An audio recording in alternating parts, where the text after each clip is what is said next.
დახურულ საჯარო სივრცეებში პირბადის ტარების წესების დარღვევისთვის ფიზიკური პირები 20 ლარით დაჯარიმდებიან. იგივე ოდენობის ჯარიმის გადახდა მოუწევთ მოქალაქეებს საზოგადოებრივ ტრანსპორტსა და ტაქსიში. საკითხზე მმართველ გუნდში შეთანხმება მიღწეულია პარლამენტის საზოგადოებრივ ტრანსპორტში და დახურულ სივრცეებში პირბადის ტარების წესის შესახებ მიმდინარე სასესიო კვირაში იმსჯელებს. რას ფიქრობენ ადგილობრივები სანქციის ოდენობაზე, როგორია ჩვენი თანამოქალაქეების პოზიცია პირბადებთან დაკავშირებულ რეკომენდაციებზე და რა შეფასებას აკეთებს ოპოზიციური სპექტრი. ნანუკა მაღლაკელიძე მუშაობდა თემაზე. დახურულ საჯარო სივრცეებსა და საზოგადოებრივ ტრანსპორტში პირბადის ტარება სავალდებულო ხდება. რაც შეეხება წესის დამრღვევთა სანქციას, მმართველ გუნდსა და ოპოზიციის წარმომადგენლებს შორის ხანგრძლივი მსჯელობის შედეგად გადაწყდა, რომ ფიზიკურ პირებს პირბადის ტარების მოთხოვნის შეუსრულებლობის შემთხვევაში 20 ლარის, ხოლო იურიდიულ პირებს 500 ლარის გადახდა მოუწევთ. მმართველ გუნდში ფიქრობენ, რომ კორონავირუსის წინააღმდეგ ეფექტიანი ბრძოლისთვის ჯარიმების დაწესება აუცილებელი წინაპირობაა. აუცილებელია, რომ ყველა ამ დახურულ საჯარო სივრცეში ატაროს პირბადე. წინააღმდეგ შემთხვევაში გათვალისწინებულია ადმინისტრაციული პასუხისმგებლობა. პირველი ვერსია იყო 50 ლარიან ჯარიმა, თუმცა ჩვენ ქართული ოცნების გუნდში ვიმსჯელეთ და გადაწყვეტეთ, რომ 50 ლარის ნაცვლად უნდა იყოს 20 ლარიანი ადმინისტრაციული ჯარიმა. დაუშვებელია ერთი მხრივ ეუბნებოდი ადამიანს, რომ პასუხისმგებლობა უნდა იყოს იმის, რომ პრევენცია მოხდეს და მეორე მხრივ უთხრა ის, რომ შენ თუ დაარღვევ, მე ამ შემთხვევაში ამ ჯარიმას ჩამოგაწერ.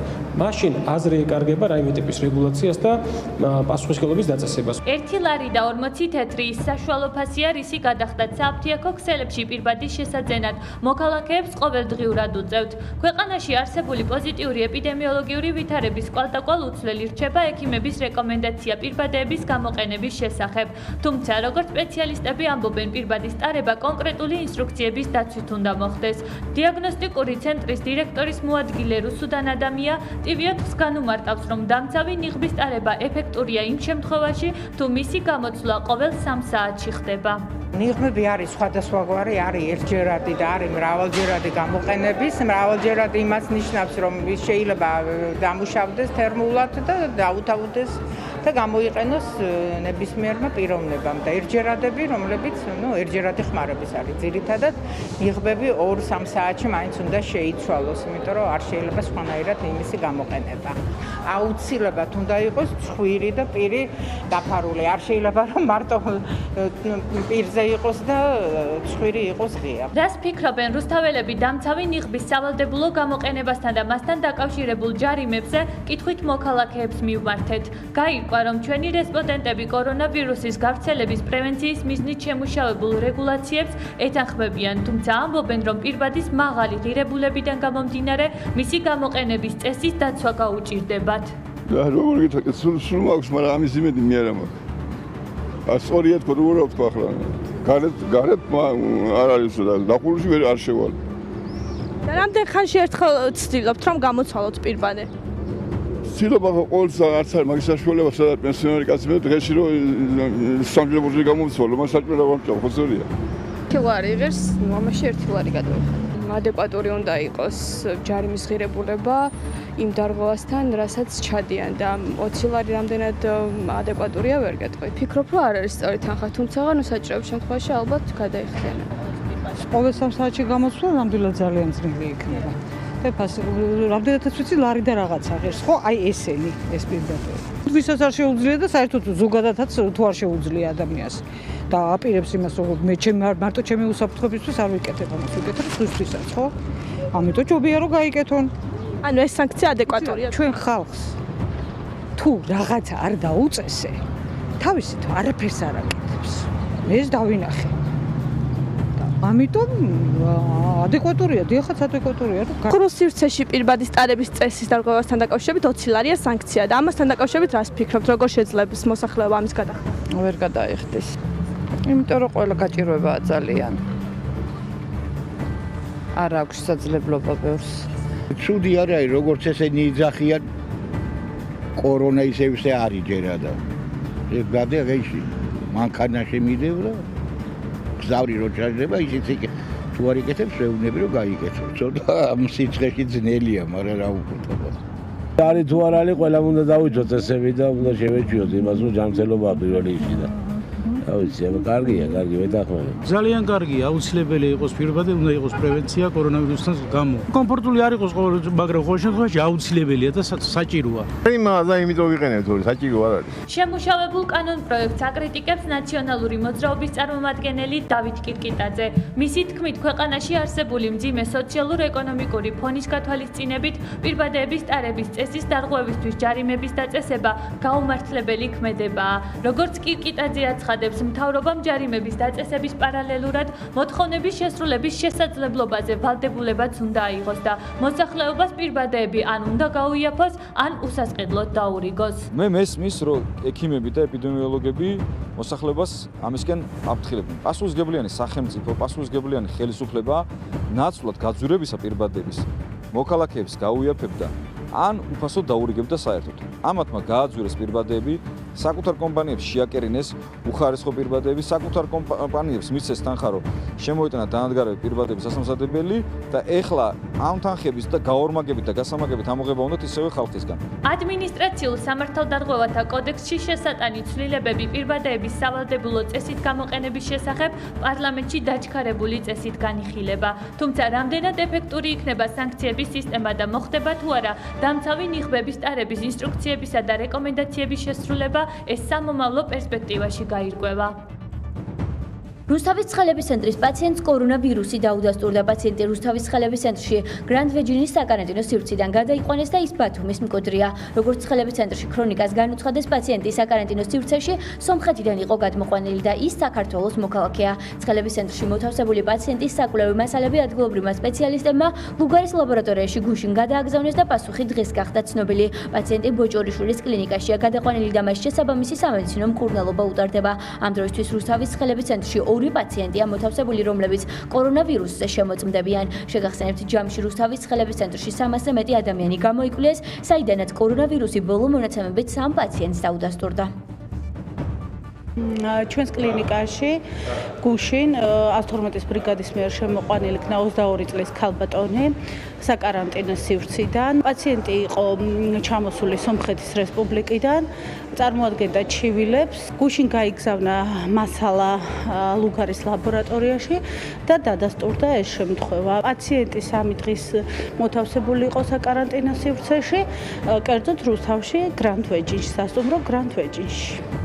რუსთავის საკრებულოს ხდომაზე დღეს დეპუტატებმა დღის წესრიგით გათვალისწინებული 3 საკითხი განიხილეს და 3-ვე მათგანი დადებითად გადაწყვიტეს. საკრებულოს ხდომა COVID-19 პრევენციის მიზნით მიღებული რეკომენდაციების ფარგლებში დახურული იყო და მას მედიის წარმომადგენლები არ ესწრებოდნენ.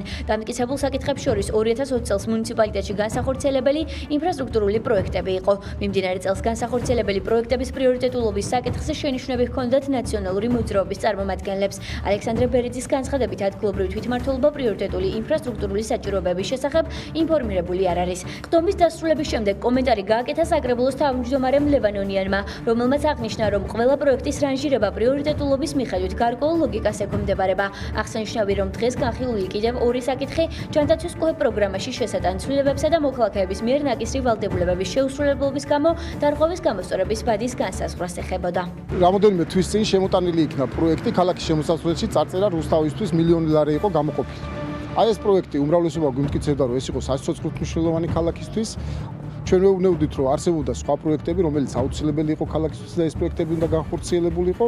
გავიდა რამოდენიმე თვე, გააკეთეს პროექტი, შეისყიდეს, დაიხარჯა რამოდენიმე ათეულობით 1000 ლარი და ეხლა აღმოაჩინეს, 3 თვის მერე აღმოაჩინეს, რომ თურმე ეს პროექტი არ არის პრიორიტეტული და მოხსნეს და ეხლა აპირებენ ამ თანხის გადატანას სხვა პროექტზე, ხო? ესეთი არის უამრავი შემთხვევა.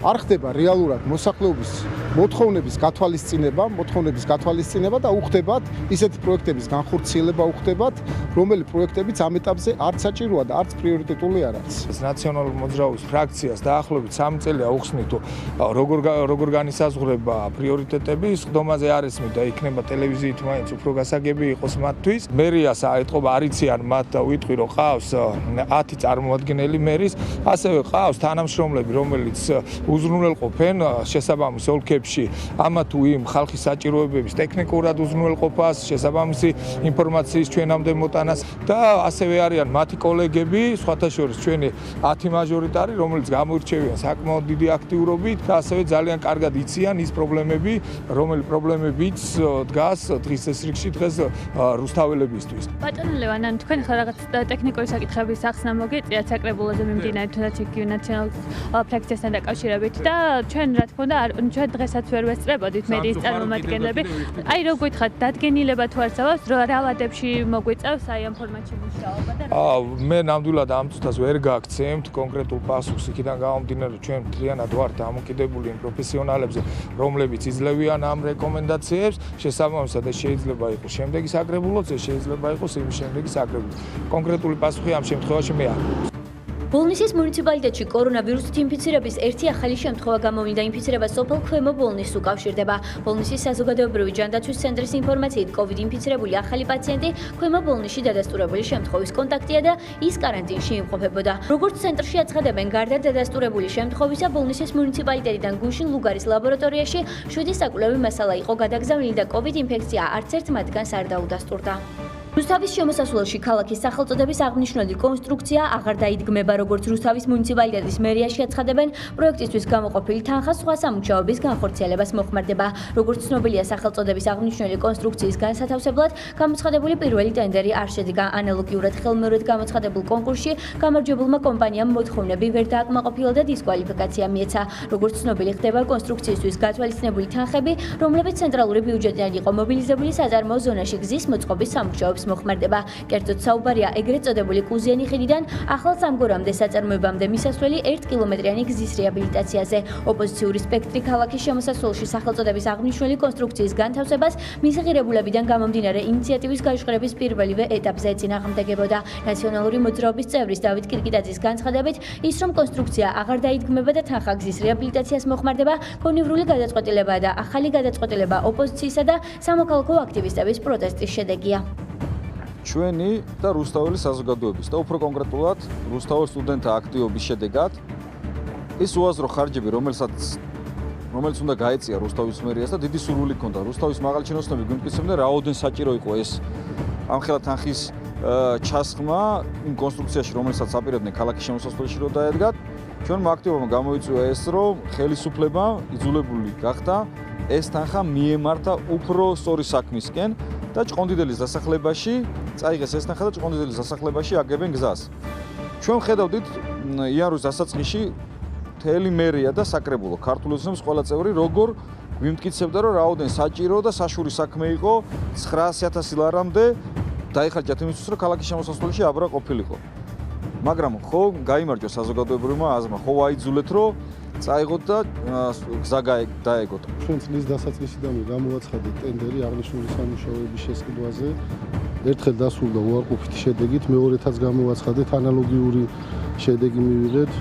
ამავდროულად ჩვენთან შემოვიდა წინადადება ჯავახიშვილის ქუჩაზე მდებარე რამოდენიმე მსხვილი საწარმოდან ინიციატივით და მათ გააკეთეს შესაბამისი პროექტი. იქ არის დაახლოებით 1 კილომეტრიანი გზა, რომელიც არის ამ საწარმოებთან მისასვლელი, აგრეთვე მდებარეობს სოფელ ახალი სამგორის გზაზე, იქვეა იოათი მზედგენიძისა და აკაკი ბალანჩივაძის ქუჩები. საკრებულოსთან შეთანხმებიდან მთლიანად რუსთავის მუნიციპალიტეტმა მივიღეთ გადაწყვეტილება, რომ ზუსტად წარმოების ხელშეწყობის მიზნით მათი უკეთესი ფუნქციონირებისთვის და უკეთესი ლოჯისტიკისთვის ჩავანაცვლოთ აღნიშნული პროექტი ამ პროექტით. თანხაში არაფერი არ იცვლება, დაახლოებით იგივე რაოდენობის თანხა იქნება გამოყოფილი, ეს იქნება 864,000 რეკფონდიდან და უბრალოდ ჩვენ თანამონაწილეობის თანხა გაგვეზდება დაახლოებით 30,000. დაიწყო თუ არა გამოძიება დიდგორის მემორიალზე ვანდალურ ქმედებასთან დაკავშირებით შინაგან საქმეთა სამინისტრომ ჯერჯერობით უცნობია. საყდრისის კომიტეტი დიდგორის მემორიალზე ავტომობილების დრიფტის კვალსა და გზის მიმანიშნებელი ბრინჯაოს არწივებიდან 2 სავარაუდო გაქრობის ფაქტზე რეაგირებას ამ დრომდე ელოდება. როგორც საყდრისის კომიტეტის წევრი ნინო ბურჭულაძე ქრონიკასთან საუბარში აცხადებს, შესაძლოა მემორიალი ჯერჯერობით არ დაზიანებულა, თუმცა თუ პრევენციული ღონისძიებები არ გატარდება, ფაქტები გახშირდება და შესაძლოა მემორიალიც დაზიანდეს. როგორც ნინო ბურჭულაძემ TV4-ს განუცხადა, საჭიროა რომ მემორიალზე შესაბამისი აკრძალვის აღნიშნული ბანერები განთავსდეს და აკრძალვის ბარიერები დაიდგას. მემორიალზე გადაღებული ფოტოები არქეოლოგმა გოდერძინ არიმანიშვილმა 5 ივნისს გაავრცელა, სადაც საფეხმავლო გზაზე ავტომობილების დრიფტაობის კვალი შეინიშნებოდა. ფაქტთან დაკავშირებით კომენტარი არ კეთდება სახელმწიფო რწმუნებულის ადმინისტრაციაში და თეთრიწყაროს მუნიციპალიტეტში. საყდრისის კომიტეტის წევრები უახლოეს ხანში სიტუაციის ადგილზე გასაცნობა დიდ გორში ჩასვლას გეგმავენ.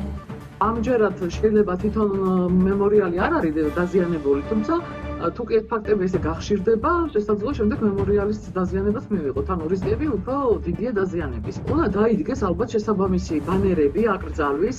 ძალიან სამარცხვინოა ასეთი ბანერების დადგმა, იმიტომ რომ არ არსებობს არცერთამოყარე ქვეყანაში მემორიალს ასე უდიერად და ასე მავნებლურად არ ექცევიან.